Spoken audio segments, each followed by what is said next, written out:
j'aime l'orage. J'aime l'orage, j'aime l'orage, j'aime l'orage, ça m'excite. Ouais, là, ça se dégage, je sens que ça... Bonjour. Bonjour. Notre invité s'appelle Xavier. Jusqu'ici, je comprends tout. Là où je décroche, Stéphane, c'est sur l'art vraiment qu'il pratique street art dans un jardin. C'est ça que je comprends. Non, mais vois-tu, notre invité, Xavier, est un artiste environnemental. Voilà, il recycle des choses, les transcende d'une certaine façon. Il pratique du street art, il pratique le glass art et il en parle bien mieux que moi.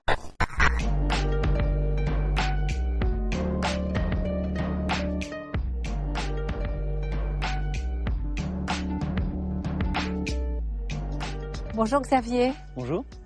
Xavier, vous êtes artiste environnemental. C'est ça. J'ai le droit de parler comme ça et de le dire comme ça? Super. Super. Et vous pourriez m'expliquer en quoi cela consiste?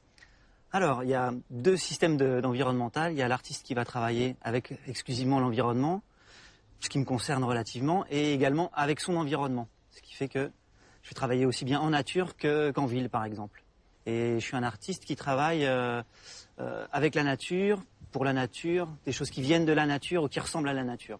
Et qu'est-ce qui vous a incité à vous rapprocher de la nature dans vos créations artistiques? J'ai toujours été proche de la nature depuis que je suis tout petit. J'ai toujours couru dans la forêt, planté des choses, arraché d'autres. Et du coup, j'ai toujours eu ce besoin et cette envie d'associer à mon travail la nature. Pour mes tableaux végétalisés, j'utilisais une technique de mélange de yaourt et de bière que j'avais trouvé dans Silence ça pousse et que j'ai transposé sur les murs par biais de pochoir. Ce qui fait que je pouvais agir n'importe quand, en plein jour. Les gens pensaient que je faisais rien finalement. Et au bout de 2-3 semaines, les moisissures apparaissaient. L'idée de remettre ça en intérieur m'a intéressé, d'où le fait de faire pousser du gazon dans mes pochoirs. Ça n'a rien à voir avec le land art. Ça a un gros rapport avec le land art. Mais c'est pas pareil. Mais c'est pas pareil, ça englobe plus de techniques. Quelle forme ça peut prendre? Ça peut prendre des formes de land art, donc des formes d'installation en extérieur, mais également en intérieur. Donc par exemple des tableaux en végétaux, des tableaux en peau de reptile. Ça veut dire par exemple que vous vous servez quasiment exclusivement de matériaux que vous propose la nature. Ou qui vont être pas mauvais pour la nature.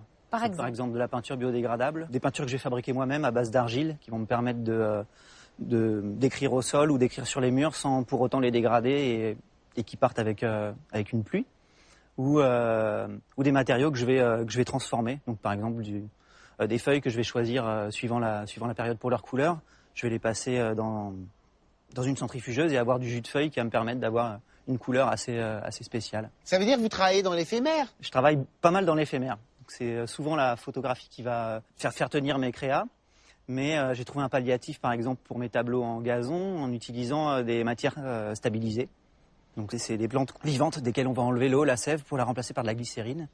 Ce qui fait que la plante va garder son aspect naturel, sa souplesse, son odeur et ne va pas être altérée dans le temps.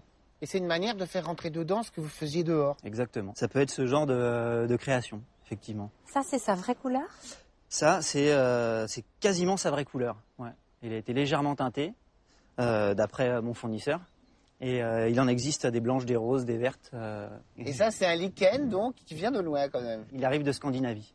La toundra. La toundra.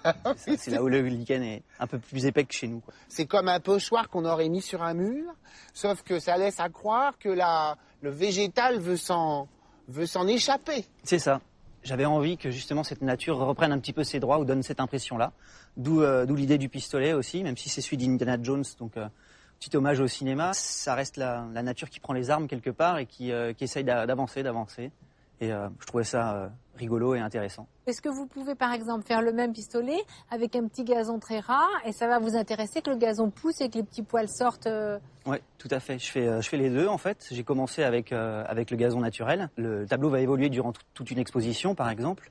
Il va y avoir des bêtes qui vont sortir, je sais pas, une limace qui va dessiner une cicatrice sur un visage ou un petit moucheron qui va s'envoler. Si c'est de l'herbe à chat, le chat va pouvoir venir le gratter aussi. Et ça va pousser au fur et à mesure, donc ça va commencer très ras, ça va pousser long, on peut même le tailler pendant l'exposition, c'est assez interactif et ça marche pas mal. Ensuite, il suffit d'arrêter d'arroser et voilà, ça sèche et ça va faire autre chose. Ouais. Tout ça a commencé avec des troncs peints en bleu.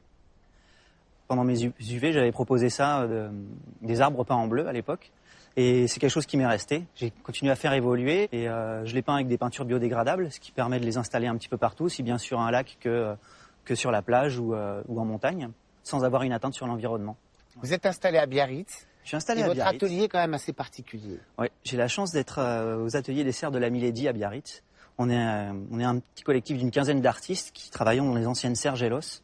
Et on a environ 1500 mètres carrés à notre disposition pour travailler, dont 1000 mètres carrés de jardin, où je m'éclate bien quand même.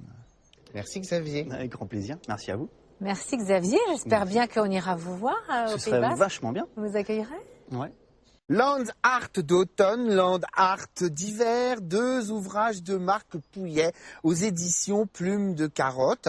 Ce sont des séries d'interventions dans la nature avec des sens de la couleur, intéressant et sens du amusant. graphisme, de très jolies photos. Éventuellement, ça pourrait donner des idées aux enfants et aux grands pour s'amuser eux-mêmes. Alors, À la semaine prochaine. prochaine.